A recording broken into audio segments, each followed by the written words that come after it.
Bismillahirrahmanirrahim, mes chers étudiants de la licence Parcours Gestion.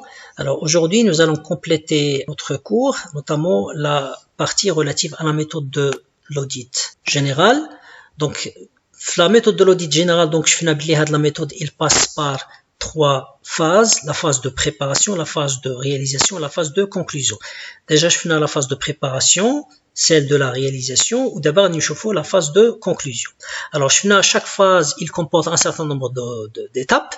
C'est la phase de préparation il consiste en une familiarisation avec la fonction, l'identification des risques et la définition d'un plan d'audit. Mais quand nous sommes la phase de réalisation, il est composé de 4 étapes. Une réunion avec les audités, et puis l'élaboration d'un programme d'audit définitif. Par la suite, on passe à l'élaboration du questionnaire de contrôle interne et son administration. Enfin, on va passer à l'observation. C'est à l'observation, on va nous assurer que les réponses contenues dans le questionnaire de contrôle interne sont fiables. Et là, on utilise un certain nombre d'outils de vérification. Alors, au sein de cette phase d'observation, l'auditeur, il peut tomber sur un ensemble d'anomalies et donc qui sont contenues dans une frappe. Pour chaque dysfonctionnement relevé, donc l'auditeur, elle rédige une frappe. Donc, qui contient le constat du dysfonctionnement, ses causes, ses conséquences, ainsi que les recommandations. Alors, après la fin de l'ensemble des observations, après l'enregistrement de l'ensemble des dysfonctionnements et des frappes, l'auditeur, il revient dans son bureau pour la phase de conclusion. Donc, la phase de réalisation, il est complété par une phase de conclusion. La phase de conclusion, il est composé de 4 étapes. Tout d'abord, préparer un projet de rapport d'audit interne. Par la suite, effectuer une réunion de clôture. Alors, quand il y a une réunion d'ouverture, d'abord une réunion de clôture. Par la suite, rédiger un rapport d'audit interne. On a la فرق بين le rapport d'audit interne ou le projet de rapport d'audit interne. Et par la suite, on doit choisir une voie pour le suivi du rapport d'audit interne.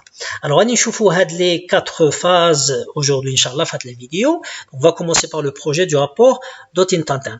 Après la fin de la mission de vérification, l'auditeur fait un bref retour dans son bureau. Il va préparer un projet de rapport d'audit interne. Alors, qu'est-ce que le projet de rapport d'audit interne? C'est un projet, parce qu'il est provisoire, il n'est pas définitif, غير مؤقت. Alors, quand نقدروا نستعملوا العبارة ديال un brouillon. Et donc, là, l'auditeur, il doit préparer un projet de rapport qui est provisoire. وهذا le projet غادي يتناقش فيه مع les audités في la réunion de clôture. Alors, نشوفوا le projet de rapport d'audit interne. Donc, c'est un rapport provisoire contenant l'ensemble des observations relevées lors de la mission d'audit. Alors, ce rapport doit être discuté avec les audités pour validation lors de la phase de clôture. Donc, on prépare un projet, d'accord, de rapport d'audit interne, on va نتناقشوا فيه مع les audités في la réunion de clôture. يعني la rencontre باش نختتموا la mission ديالنا. Alors, هنا كنا تكلمنا على داك le principe de transparence. Et donc هنا لاحظتوا بلي ان l'audit c'est une mission qui est transparente, ما فيهاش la cachotterie, ما كنخبعوش شي حاجه على. Et là لاحظتوا le premier informé du contenu du rapport هما les auditeurs قبل le dirigeant. Le dirigeant de l'entreprise qui a demandé à ce que cette mission d'audit ait lieu. Alors, le premier informé, ماشي نعطيوهم le rapport. كنعلموهم بالcontenu du rapport. يعني كنقول لهم voilà la synthèse ديال la mission d'audit. Donc, درنا une mission d'audit dans votre fonction. Nous avons trouvé les dysfonctionnements. Donc, on va se réunir justement pour en discuter. Donc, c'est un rapport qui doit être discuté avec les audités pour validation lors de la réunion de clôture. Alors, à la réunion de clôture, on va présenter, comme je viens de le dire, on va présenter les anomalies aux audités. On va faire une discussion. À la réunion de clôture, comment est-elle organisée? À la réunion de clôture, les auditeurs se rencontrent avec les mêmes personnes qu'ils ont rencontrées à la réunion d'ouverture. À la réunion, que vont faire les auditeurs? Ils vont présenter aux audités l'ensemble des frappes et dysfonctionnements relevés lors de la mission. Alors, à la présentation, on va dire sous forme de frappe. Concrètement comment ça se passe les entreprises des diapos chaque diapo كيديروا فيها une frappe avec le dysfonctionnement, les causes, les conséquences et les recommandations. Alors deuxième étape après présentation, chaque frappe fera l'objet d'une discussion. هذه كتسمى contestation هما les réponses. يعني les audités انت كتعطي لهم une frappe وهما ils ont le droit de répondre, donc de contester. Alors ملي كنقولوا contester dans le sens de discussion. يعني كيكون واحد النقاش بناء على الكونتوني ديال لا فراب. هنا كيكون واحد النقاش بناء وهنا لوديتور يقدر يصحح ولا المانتيان لو كونتوني ديال لا فراب. علاش يمكن يصحح؟ باسكو يقدر حتى هو كيغلط peut-être غلط في لي كوز ولا غلط في لي كونسيكونس ولا ما عطاش لا بون ريكومونداسيون داكور وهنا يقدر يصحح. هنا كتكون اون فاليداسيون ديال لا فراب كتكون اون ديسكوسيون اوتور دو لا فراب وهنا لوديتور سيكون كيلكان كي تري كونستركتيف سيكون ا ليكوت ربما حتى هو il peut se tromper حتى هو كيصحح sinon lorsque les auditeurs n'ont pas assez d'arguments etc il maintient sa position il maintient sa frappe. Donc عندنا les contestations ديال les auditeurs شنو كيكون في هاد les contestations par exemple ils peuvent remettre en cause carrément le principe ديال la contestation كيقولوا له ce que vous considérez comme dysfonctionnement on dit il ne l'est pas c'est pas un problème انت كتعتبره problème حنا on les considère pas un problème وهنا كيكون واحد discussion et chacun va présenter ses arguments. Sinon يكونوا متفقين على les auditeurs sont d'accord sur le dysfonctionnement mais ils sont pas d'accord sur les causes. هنا كيقولوا l'auditeur vous n'avez pas présenté les bonnes causes alors vous avez ignoré d'autres causes او لا وهنا c'est l'occasion ديال ان l'auditeur soit يصحح المعلومات اللي عنده soit il maintient. sinon كما قلنا يقدروا متفقين على les auditeurs متفقين على الديسفونكسيون على les causes وما متفقينش على les conséquences.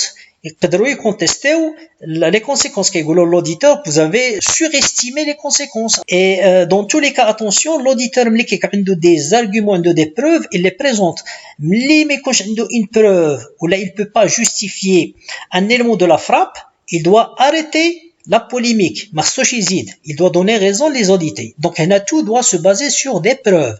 Donc l'auditeur اصلا الا لاحظتوا في la phase de réalisation mais لقى une anomalie وكيلقى les causes ديالها كتكلمنا على la preuve عطيني la preuve باللي فريمون هذا البروبليم راه السبب ديالو هذا الشيء.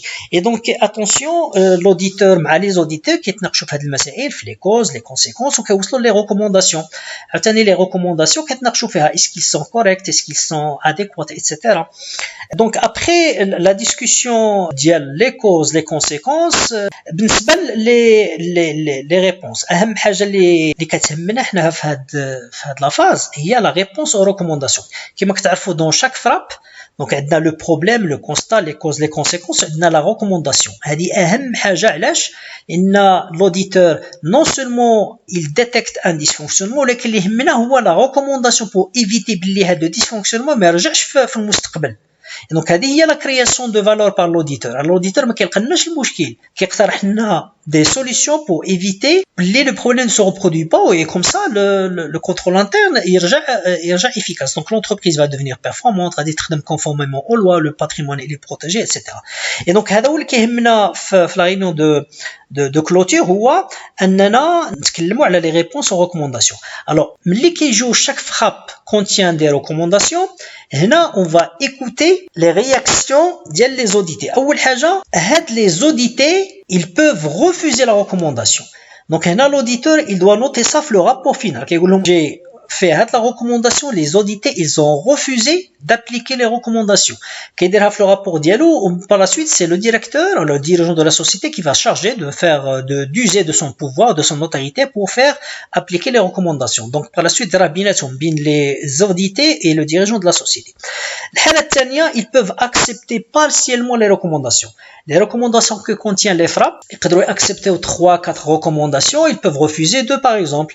هنا l'auditeur غادي ينوتها في الرابور ديالو هما les recommandations que j'ai faites هذه les recommandations ont été acceptées وهذو ils sont refusés. علاش كنقولوا acceptation partielle c'est en partie يعني جزء من les recommandations qui étaient acceptées. ولا عندنا الحالة الأخيرة les auditeurs acceptent purement et simplement l'ensemble des recommandations de l'auditeur. Donc là, ils vont accepter la recommandation. Alors lorsque les auditeurs vont accepter la recommandation, automatiquement l'auditeur va leur demander de lui proposer un plan d'action. Donc celui qui doit appliquer, d'accord, alors la mettre en œuvre la recommandation, l'auditeur, c'est l'audité. Donc l'auditeur qui a une recommandation, une proposition, changer la procédure, introduire, changer l'organisation, zido les moyens, le système d'information, la recommandation, il va l'accepter. ولكن la manière de l'appliquer ou de la mettre en œuvre, ça revient l'audité. Donc le responsable de la fonction, les salariés qui sont en action. Donc c'est pas à l'auditeur d'appliquer les recommandations ou de les mettre en œuvre. Les auditeurs هما اللي خصهم يترجموها. انا كنعطي لكم recommandation نتوما خصكم تطبقوها بالطريقه ديالكم Alors, après cette réunion de clôture, où nous avons collecté les contestations, les réponses aux recommandations, l'auditeur revient dans son bureau définitivement pour rédiger un rapport d'audit interne. Donc, vous l'avez remarqué, un projet de rapport. On en a discuté avec les audités la réunion de clôture. Nous avons collecté leurs remarques. On a pu peut-être rectifier certaines remarques. Et maintenant, on va rédiger un rapport définitif. Alors, le rapport d'audit interne, qu'est-ce qu'il contient? Le rapport d'audit interne, c'est un rapport définitif. Ce n'est pas provisoire. Le projet qu'un provisoire, maintenant, c'est un rapport définitif. C'est un rapport définitif à remettre à l'émetteur de l'ordre de mission, le dirigeant de la société ou là, le comité d'audit qui relève du conseil d'administration. Alors, avant la rédaction du rapport, l'auditeur doit donner son appréciation sur la qualité du contrôle interne. Est-ce qu'il est faible, insuffisant ou là bon? C'est quoi la finalité de l'audit? La finalité de l'audit, c'est juger et apprécier le contrôle interne. Alors l'auditeur, lorsqu'il a réalisé une mission d'audit, le jugement global, le contrôle interne, est-ce qu'il est faible? Est-ce qu'il est insuffisant? Est-ce qu'il est bon? Le jugement dialogue, il va se baser sur l'ensemble des dysfonctionnements et anomalies détectées. Donc il a une mission, les incidents, et chaque incident, il a une cause. La cause peut être procédure, peut être l'organisation. Et donc là, compte tenu des anomalies ou les causes le contrôle interne à ضعيف.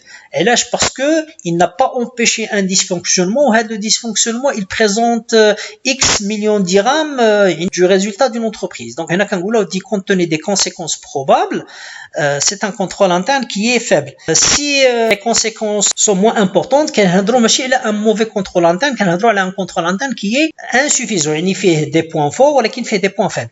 Ou on a aussi un bon contrôle interne où il fait beaucoup de points forts. C'est un contrôle interne qui est excellent. Alors, avant de porter son jugement, le contrôle interne, comment il va procéder? Donc, on vous fait de la proposition. Donc, l'auditeur, il va établir la grille. Donc, regardez la grille, il y a l'ensemble des missions. Donc, on a la mission que réalise l'audit interne, c'est la mission numéro 1. Et donc, il doit donner une appréciation. Il est subjectif, compte tenu de ce qu'il a découvert la mission d'audit. Donc il doit juger le contrôle interne selon des critères. Donc il va juger les conditions de contrôle interne, qui chauffe le respect des règles légales et éthiques, est-ce qu'il existe une politique de risque, ou bien il chauffe les activités de contrôle, il chauffe les objectifs, s'ils sont clairs, est-ce que les moyens correspondent aux objectifs, si les objectifs sont atteints ou pas, le système d'information, est-ce qu'il est efficace ou pas, il vérifie les procédures, leur application, l'organisation, la supervision, et compte tenu de la mission dialogue, il est en mesure de donner une note comprise entre 1 à 5 pour chaque élément. Donc, il vérifie le questionnaire de contrôle interne ou qu'il observe à travers les outils spécifiques, et là, il a les règles légales ne sont ni comprises, ni connues, ni appliquées, il a une note de 1 sur 5, il a une absence d'une politique de risque, il a 1. Il a que les objectifs qui peut-être ne sont pas clairs, etc. de à 3. Donc, on a la précision de une estimation entre 1 et 5. Qui chauffe les moins, est-ce qu'il existe les objectifs ou qu'il y a une note. Alors, regardez, pour chaque élément, qui a une note entre 1 et 5. Alors, on a un total, soit un minimum de 8 ou un maximum de 14. Même un minimum de 8. L'auditeur a jugé faible le contrôle interne dans tous ses aspects. Il y a la note de 1 pour l'ensemble de ces éléments. Donc, on a les éléments. Pour chaque élément, on a la note minimale qui est 1. Donc, on a un total de 8. Ou là, l'autre extrémité, il y a le 40, le maximum 40. L'auditeur, il va donner la note 5, qui est maximale, à chaque élément. Il dit que les règles légales et éthiques sont appliquées, sont observées, on a une bonne politique de risque, une bonne politique d'objectif, les moyens, la même chose, un bon système d'information, les procédures, etc. On a le résultat. Si la note finale elle est comprise entre 8 et 18, il va considérer que le contrôle interne est faible. Une note entre 19 et 29, le contrôle interne il est insuffisant. Et si la note elle est comprise entre 30 et 40, le contrôle interne il est bon. Donc, je vois l'application, je vois l'appréciation du contrôle interne la fonction comptable. Donc, l'auditeur il a fait une mission d'audit la fonction comptable et donc il a donné les notes suivantes. Alors, maintenant, les règles légales et éthiques, il a donné la note de 1. c'est une note très faible. علاش لقى بان les gens au sein de la fonction ne connaissent pas beaucoup de règles légales وكاين un mauvais climat éthique. donc عطى la note de 1. politique de risque عطى لها la note de 2 لان فيها beaucoup d'anomalies. يعني عندهم des risques, ils prennent en considération un certain nombre de risques ولكن ينساو بزاف ديال les risques. alors عطى la note de 3 بالنسبه les objectifs, عطى la note de 1 pour les moyens, عطى 4 pour le système d'information parce qu'il considère qu'il y a un bon système d'information, l'information circule bien entre les membres de la fonction. عطى 5 les procédures, qu'il y a des procédures qui existent, ils sont appliquées. عطى 3 l'organisation et 2 pour la supervision. alors هنا نطرحوا السؤال علاش مثلا عطى 5 ولا عطى 3. يعني هنا عندها علاقه باش les anomalies. alors هنا عندها علاقه بلي فراب. كيرجعوا لي فراب كيلا ديتيكتي وقلب على لي كوز ديالهم الى لقى بلي مثلا اون فراب او ان ديسفونكسيونمون ولقى لا كوز ديالو متعلقه بلو مونك دو مويان, وهذا لو مونك دو مويان لقى بلي عنده اون كونسيكونس غراف sur les résultats de l'entreprise, le choix des moyens et les mauvais. donc le contrôle interne ضعيف au niveau du moyen. عطاك شي كنعطي 1 مثلا لقى بلي كاين ان ديسفونكسيونمون والسبب ديالو ان الناس ما عارفينش ولا ما كيفهموش لي ريغل ليغال, وهاد لا ميكونيسونس جلت انهم داروا واحد الغلط كبير ولونتربريز a été sanctionnée, وهاد لا سانكسيون elle a provoqué des conséquences financières graves pour l'entreprise. et donc هنا نعطي la note ديال 1. alors نرجعوا لهاد الحاله. donc l'auditeur il va faire une appréciation pour chacun de ces éléments وكيخرج لنا un score. donc هنا خرج لنا un score de 21 sur 40, وهنا 21 sur 40 il est compris entre 19 et 29. donc هنا l'auditeur il va juger que le contrôle interne est insuffisant. alors نرجعوا للرابور d'audit interne. donc هنا غادي نشوفوا deux choses. نشوفوا بعدا la page de couverture, الغلاف ديال le rapport خصهم يكونوا فيه des mentions obligatoires, وبار لا سويت نشوفوا le contenu du rapport. alors بالنسبه la page de couverture du rapport, هاد la page de couverture doit contenir le titre de la mission et la date d'envoi. يعني مثلا mission d'audit في la fonction marketing ou la fonction comptable. on doit mettre les noms et signatures des auditeurs, نديروا les noms des destinataires du rapport d'audit interne. donc غادي نرجعوا هذا le rapport la personne qui a donné l'ordre pour effectuer la mission, et surtout كنديروا واحد la mention obligatoire ديال confidentialité. voilà l'exemple d'une couverture de rapport d'audit. donc vous l'avez remarqué, ici nous avons le titre du rapport, donc rapport d'audit de la fonction commerciale, dans la date, mission réalisée du 12/11/2019 au 7/12/2019. هنا عندنا les destinataires, عندنا à l'attention de monsieur le directeur du groupe Alpha, d'accord. هنا la référence de la mission, النمرة ديالها. هنا عندنا la date d'envoi du rapport, يعني quand est-ce qu'on l'a envoyé, la direction. من بعد هنا عندنا les noms et signatures des auditeurs. donc هنا عندنا chef de mission accompagné de ses auditeurs. donc هنا عندنا les noms وهنا les signatures ديالهم. لاحظتوا هنا عندنا la mention confidentielle. donc confidentiel, يعني personne n'a le droit de consulter le rapport en dehors des personnes qui ont donné l'ordre de mission. donc soit le directeur de la société ou le comité d'audit. alors le contenu du rapport il est composé de 6 éléments. On a une introduction, une synthèse de la mission, on a le rapport du fonctionnement, les frappes, on a le plan d'action, il est la réponse les audits et les recommandations, on a la conclusion, une page, on a les annexes. alors la première page du rapport, c'est une introduction. en général il y a une seule page. la page, l'auditeur il rappelle l'objectif de la mission et le champ d'application. donc شنو كنطلب مني. donc هنا l'auditeur il va rappeler يعني les éléments اللي كانوا في الاصل في l'ordre de mission. donc on lui a demandé de faire un audit de conformité ou la d'efficacité de la fonction comptable en travaillant sur les éléments suivants. donc il va rappeler ce qu'on lui a demandé de faire في l'introduction. la synthèse de la mission, c'est une page. attention, هذا اهم حاجه اللي كاينه في le rapport. la synthèse de la page fait une seule page, et dans cette synthèse l'auditeur il va apprécier la qualité du contrôle interne en mettant en corrélation les aspects positifs et négatifs. donc هنا عقلوا قبل la rédaction du rapport d'audit interne. donc l'auditeur كما قلنا a déjà porté un jugement, دار واحد l'appréciation du contrôle interne, وهاد l'appréciation il va être contenu في هاد la page. et donc هذه اهم حاجه غادي يشوفها le dirigeant à qui on va remettre le rapport. غادي يمشي la synthèse directement. il a le le contrôle interne il est bon, il peut même pas lire le reste ديال le rapport, il est assuré qu'il s'agit d'un bon contrôle interne. il a le c'est un contrôle interne il est insuffisant, il est faible, هنا عاد il va lire la suite وكيشوف فين كاين المشكل etc. فهاد la synthèse, attention, l'auditeur il va juger la qualité qualité du contrôle interne. Donc هنا يقول voilà, il est insuffisant في هذه الحالة, ولكن voilà les points forts et faibles ديالو. Donc attention, هنا l'auditeur ne doit pas omettre les aspects positifs. Il n'est pas là pour dire que les choses négatives, qui dit voilà ce qui marche et voilà ce qui ne marche pas. Donc le contrôle interne, il est faible, il est fort côté procédure, organisation, mais il est faible côté environnement, ou la côté supervision, etc. Donc il doit mettre un équilibre, il doit mettre en corrélation les aspects positifs et négatifs. Alors, par la suite, dans les rapports des dysfonctionnements, les frappes. Et donc, chaque page va contenir une seule frappe, où chaque frappe va dire les dysfonctionnements, leurs causes, leurs conséquences, et voilà les recommandations, etc. Après ces pages qui relatent un peu les différents dysfonctionnements, on va dire une page pour le plan d'action. Sinon, le plan d'action, et pour chaque recommandation donnée, l'auditeur qui dit voilà le plan d'action proposé par les audités, qui me la réunion de clôture. Et l'auditeur présente le rapport l'ensemble des frappes et les dysfonctionnements. Pour chaque dysfonctionnement, il y a une recommandation et par la suite, voilà le plan d'action. Et le dirigeant a un dysfonctionnement ou une recommandation et un plan d'action. Par la suite, il y a une conclusion qui a une seule page.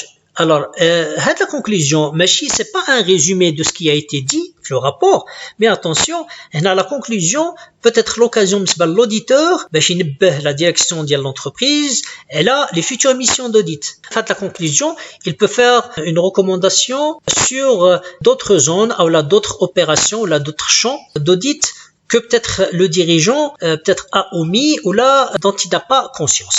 Alors par la suite, on a les annexes.